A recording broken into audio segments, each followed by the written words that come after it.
Sundance Film Festival in Park City, Utah. This is Democracy Now! A revolution is what we witnessed. The police keep trying to disperse the protests, and you can see the protesters just keep pushing them back. Saying that Hosni Mubarak is stepping down. We are seeing history unfold in the Middle East. Will never be the same. 2 years ago today, thousands of Egyptians filled Tahrir Square, sparking the revolution that brought down dictator Hosni Mubarak.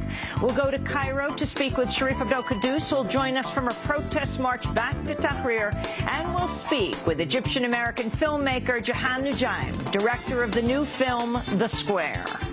Then it was 4 years ago this month when Oscar Grant, the 22-year-old Bay Area resident, was shot to death by a BART police officer on New Year's Day in 2009. A new dramatic film portrays the last day of Oscar's life. You guys got plans for the night? Yeah, nothing major, though. I meet up with the fellas, head out to the city. Why don't you take the train out there? That way you guys can drink and hang out and not have to worry about anything.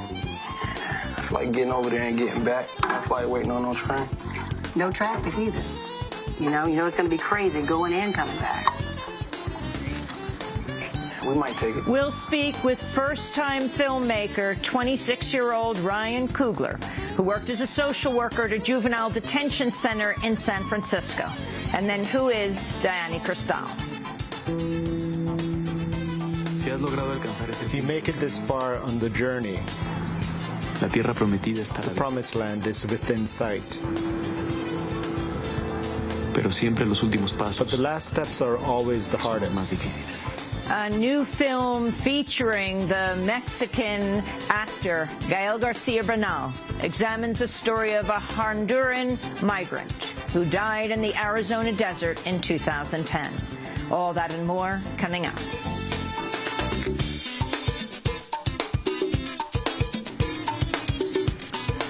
Welcome to Democracy Now!, democracynow.org, the War and Peace Report. I'm Amy Goodman.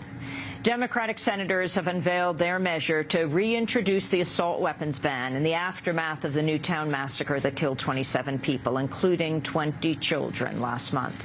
Senator Dianne Feinstein of California and Connecticut Senator Chris Murphy have announced the new legislation.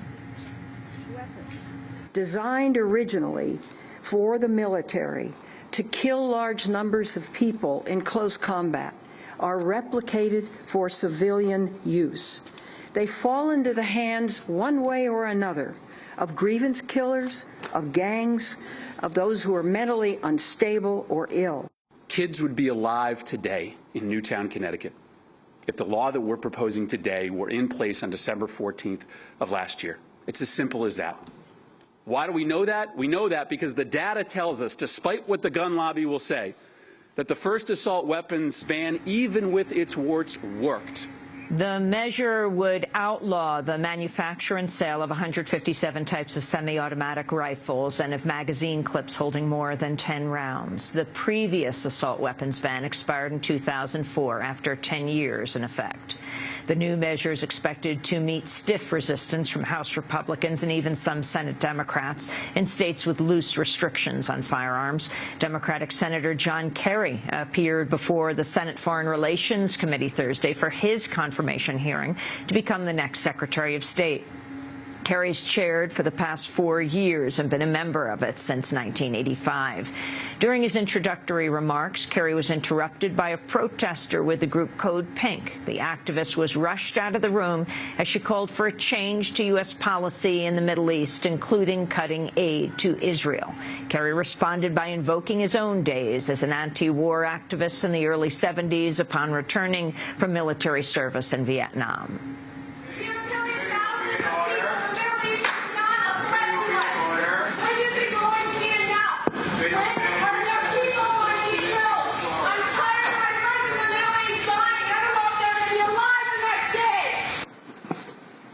When I first came to Washington and testified, I obviously was testifying as part of a group of people who came here to have their voices heard. And that is, above all, what this place is about.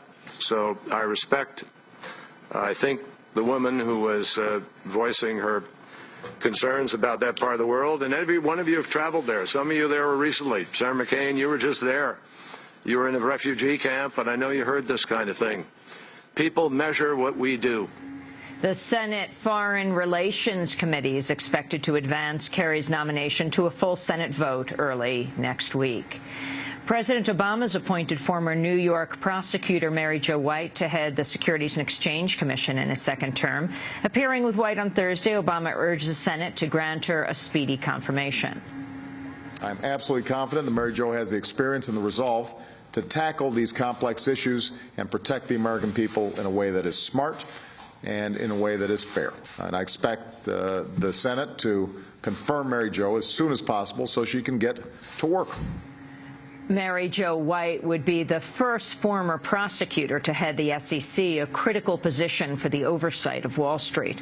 While supporters have billed her nomination as a signal of tougher financial regulation in the second term, she also brings the job a resume of defending top financial institutions as a white-collar defense attorney.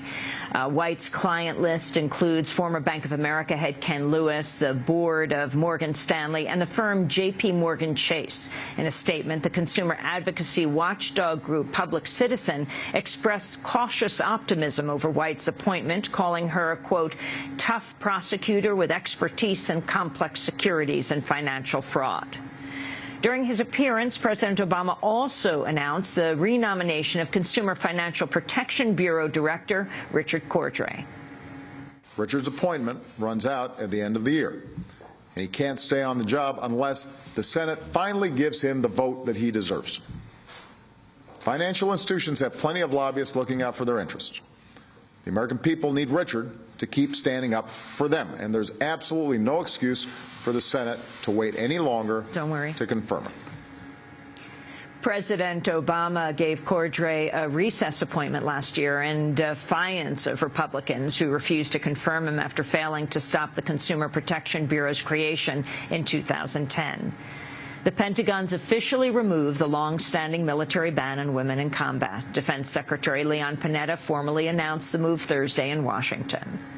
It's clear to all of us that women are contributing in unprecedented ways to the military's mission of defending the nation.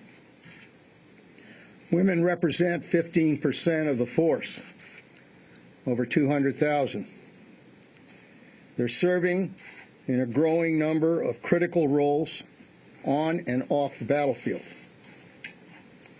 The fact is that they have become an integral part of our ability to perform our mission. In being officially allowed to serve in combat roles, women will be afforded opportunities for medals of recognition as well as for advancement to positions they've been unable to pursue. Congressional leaders have reached an agreement altering rules for the Senate filibuster, but leaving its core intact. A deal between Senate Majority Leader Harry Reid and House Republicans would impose new caps on how often lawmakers can filibuster bills they oppose, but preserve the current 60-vote threshold needed to pass a bill through the Senate. In a statement, the public advocacy group Common Cause denounced the agreement as a capitulation and vowed to continue challenging the filibuster in court, saying, quote, it's now clear the Senate will not fix the filibuster and the president lacks authority to do so. We must turn to the judicial branch to enforce the Constitution, they said. The UN Office of the High Commissioner for Human Rights has announced a new investigation into the civilian toll of U.S. drone strikes overseas. Ben Emerson, the UN Special Rapporteur on Human Rights and Counterterrorism, unveiled his inquiry on Thursday. The central objective of the investigation I'm formally launching this morning is to look at the evidence that drone strikes and other forms of remote targeted killing have caused disproportionate civilian casualties in some instances, and to make recommendations concerning the duty of states to conduct thorough, independent and impartial investigations into such allegations. The UN probe comes as the Obama administration appears to be escalating its drone warfare abroad, launching more than a dozen attacks in Yemen and Pakistan already this year. This week, the U.S. launched at least 5 drone strikes in Yemen in as many days. According to some reports, the latest attack mistakenly killed 2 Yemeni children. North Korea is vowing to conduct further rocket launches and a nuclear test aimed at the United States. The North Korean government issued the threat against what it called its sworn enemy 1 day after the UN Security Council resolution tightened sanctions in response to a North Korean rocket launch last month. The UN resolution was approved with the backing of China, North Korea's lone major diplomatic ally. China's calling for a resumption of 6-party talks in a bid to defuse tensions. A former informant for the U.S. Drug Enforcement Administration has been sentenced to 35 years in prison for his role in the 2008 attacks in Mumbai. David Headley has admitted to scouting targets for the Lashkar-e-Taiba group. The group demand blame for killing more than 160 people, including 6 Americans in a series of bombings. Headley was given a reduced sentence in return for his testimony against the plotters with whom he worked. U.S. agencies received multiple warnings about his militant ties since 2001, but he wasn't arrested until October 2009, nearly a year after the Mumbai attacks. In Canada, the First Nations chief, Teresa Spence, has ended her 6-week fast following a pledge by key political figures to sign on to her demands. Spence has gone without food since December 11th in protest of a budget bill weakening environmental protections and Indigenous rights. Her action helped draw global attention to the Idle No More movement, which has seen Indigenous-led protest actions across Canada for several months. Chief Spence decided to end her fast after leaders of the Assembly of First Nations and 2 Canadian opposition parties agreed to a series of principles safeguarding Indigenous rights. She has now been hospitalized to help her recover. And those are some of the headlines. This is Democracy Now!, democracynow.org, The War and Peace Report. I'm Amy Goodman. We're broadcasting live from Park City TV in Utah, home of the Sundance Film Festival. Thanks so much for watching this report from Democracy Now!, your daily independent global news hour. We don't accept advertising or corporate funding, but rather rely on donations from viewers like you. Please make your contribution by visiting democracynow.org. We need your support today to keep bringing you this hard-hitting, in-depth reporting.